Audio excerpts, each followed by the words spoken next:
Ahora, en nuestra misma relación, hombre a hombre, hay cosas que nos marcan, ¿no? El hecho de, inclusive estas conversaciones tan graciosas que hoy mismo escuchas de, ¿has hecho el servicio militar?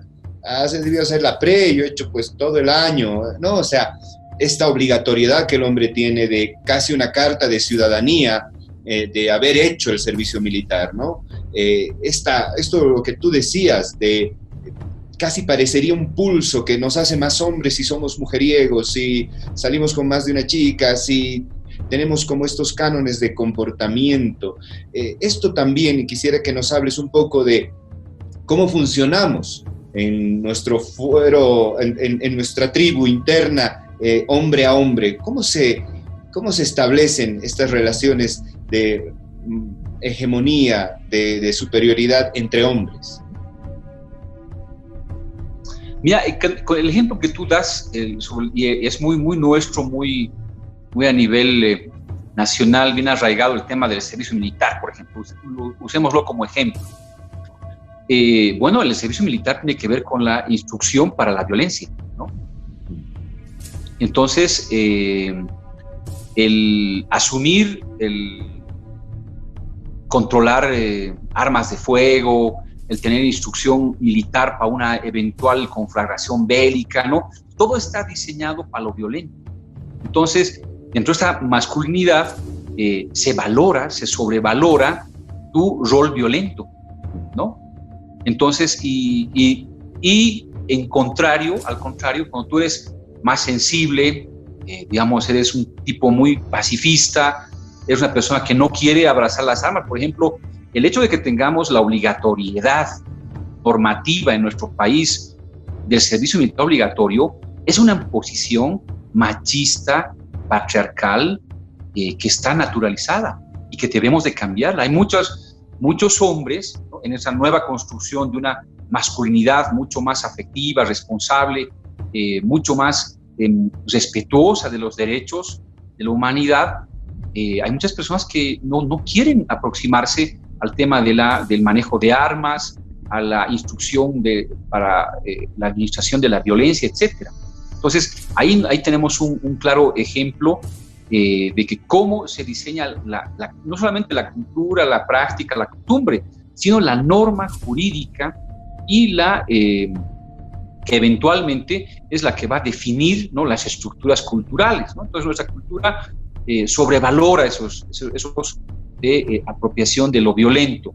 Entonces, en desmedro, ¿no?, el que no asume ese rol es discriminado, ¿no? Yo te voy a dar mi ejemplo de vida, ¿no? Yo, por ejemplo, he asumido mi masculinidad responsable desde que mis hijos han nacido. Es decir, yo amo y he amado mucho el hacer toda la jornada de bañarlos a mis hijos, de hacerles el desayuno, de abrazarlos, decirles te amo, y muchas de las cosas a mí me han llovido muchas críticas, parientes que me decían, ¿cómo es posible que tú te pongas a cambiar los pañales, que tu esposa se va a acostumbrar a que tú hagas cuando...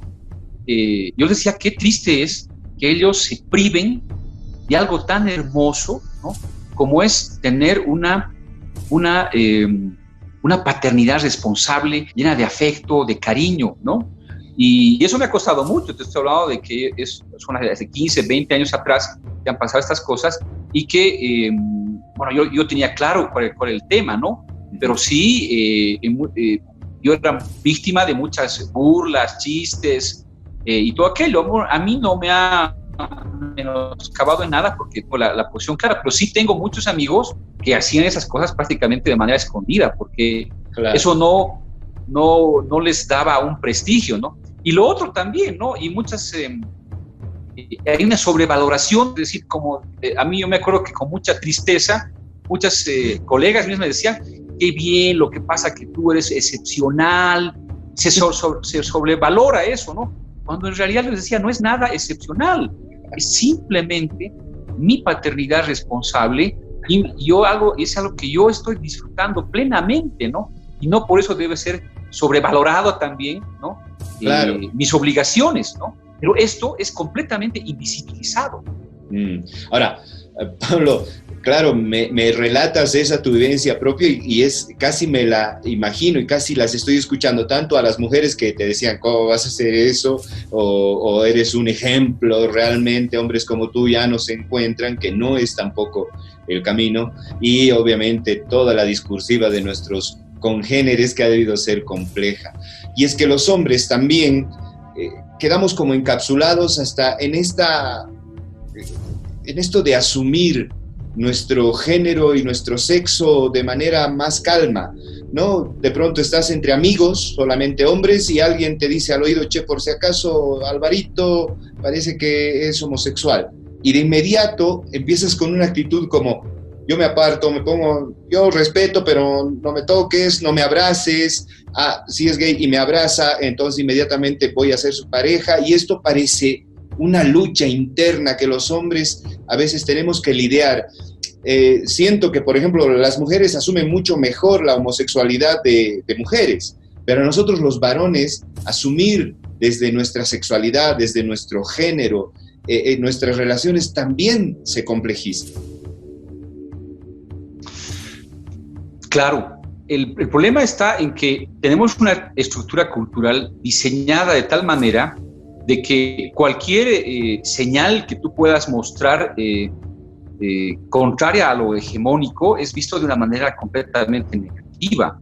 Es decir, por ejemplo, tener amigos que sean gays para un hombre, ¿no? Automáticamente te relacionan. Yo me acuerdo la primera marcha, una de las primeras marchas del orgullo gay, por ejemplo, y mi experiencia personal, ¿no? Yo marcho y estoy plenamente identificado con la causa. Me parece que la discriminación, la violencia, etcétera, es atroz, ¿no? Entonces yo he marchado y marcho, y de hecho con la familia en pleno marchamos los años de las marchas de la cultura gay, etcétera. Pero esto me ha valido, como te digo, hace 15, 20 años, un acoso atroz. Es decir, no, uno que decía, no, sabemos que tú eres gay, y demás, o sea, no podían concebir que una persona que sea heterosexual se alinee, ¿no? Y que pueda alinearse políticamente y reivindicar, ¿no? la diversidad sexual, ¿no? No cabía en las calles, no. Ahora eso está cambiando, ¿no? Pero todas esas cosas están cambiando. Lamentablemente, como la historia de los derechos humanos en la humanidad, está cambiando por la lucha de los mismos protagonistas, ¿no? Es decir, cada vez esto va haciéndose, digamos, ya no como una marcha, sino como una fiesta en los departamentos, etcétera, pese a que todavía hay una gran resistencia de la gran mayoría. Entonces, deconstruir esa masculinidad negativa, discriminadora, violenta, ¿no? Está costando mucho. Está costando mucho. Y está costando mucho porque tanto el hombre se siente muy cómodo en esa posición de dominio, es decir, querer regalar tus privilegios de dominador, del que maneja el control de las cosas, del que no tiene que rendir cuentas absolutamente de nada a nadie, y imponer su supremacía. Eso es difícil que el hombre simplemente lo vaya a hacer. Pero yo tengo mucha esperanza en estas nuevas generaciones que han venido asimilando las luchas, especialmente el movimiento feminista. El movimiento feminista para mí es el movimiento revolucionario global más grande de toda la historia de la humanidad. Es mi apreciación, ¿no? El feminismo es la lucha libertaria que el mundo estaba necesitando, porque el feminismo está poniendo en cuestión justamente este rol de lo normativo, del machismo, de la masculinidad hegemónica negativa. Toda esa lucha, si tú ves, todo ese discurso viene de los feminismos, desde Simone de Beauvoir, desde las sufragistas, hasta la María Galindo, hasta la Coordinadora de la Mujer, el IPAS, las Católicas por el Derecho a Decir, muchas organizaciones a nivel nacional e internacional que van cuestionando, ¿no?, estos roles, estas conductas, estas normas, estas políticas, y que están promoviendo una sociedad más justa, más equitativa, en el que se deconstruya, se destruya esa masculinidad tan negativa y se construye una masculinidad distinta, mejor, liberadora, que no sea opresiva y que promueva la libertad, la equidad y la justicia social.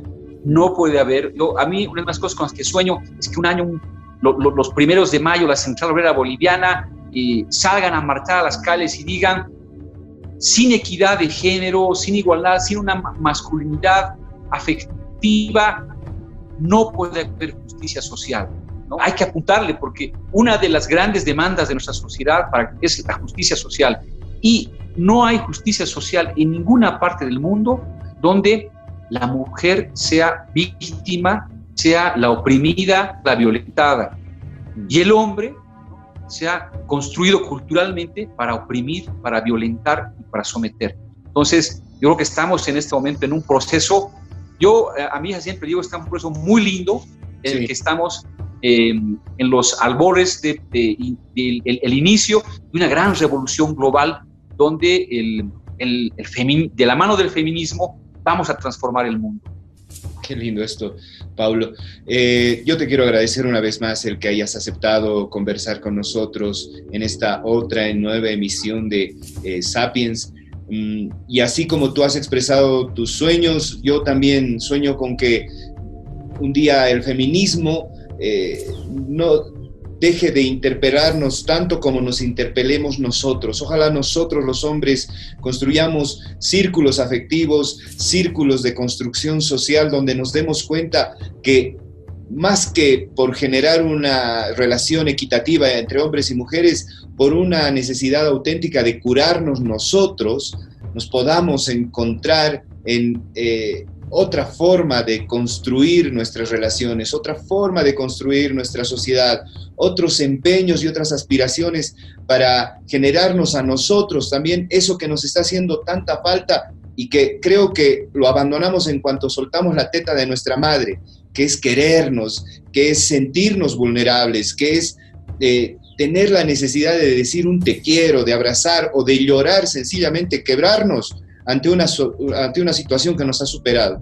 Esas son también mis expectativas. He disfrutado mucho estas 2 semanas de conversaciones contigo, Paulo. Te mando un abrazo enorme, que estén todos bien en casa. Abraza a tu esposa, abraza a tus hijos. Yo te abrazo a la distancia. Ya seguramente llegará el tiempo en el que nos los podremos dar en persona nuevamente. Gracias, Paulo, de verdad. No, gracias a ti, y les digo, reitero mis felicitaciones. Y bueno, pues como ya varios relatores de derechos humanos lo han manifestado de una manera concreta, no puede haber ninguna lucha de defensa, de reivindicación de los derechos humanos que no sea feminista, ¿no? Yo comparto con eso y le añado algo más. No puede haber ninguna lucha de defensa de derechos humanos que no sea feminista y que no sea laica, ¿no? Y eso es un tema que seguramente en la agenda de la sociedad va a estar muy presente en el devenir de lo que estamos viviendo en la actual coyuntura histórica global. Te mando igual un afectuoso abrazo y una felicitación reiterada por esta importante iniciativa. Que estés bien, Paulo. Gracias. Gracias a ti. Gracias, Paulo. Gracias de verdad. Bien. A ver, ¿cuántas cosas se nos están moviendo? ¿Cuántas cosas están así como despertando al debate y nos estamos dando cuenta que a lo mejor son cosas que de verdad las tenemos ahí, absolutamente encalladas en nuestro día a día, en nuestro cotidiano? Vamos a seguir conversando. Espérenos un poquito. Ya retorna Sapiens, activismo contra el machismo.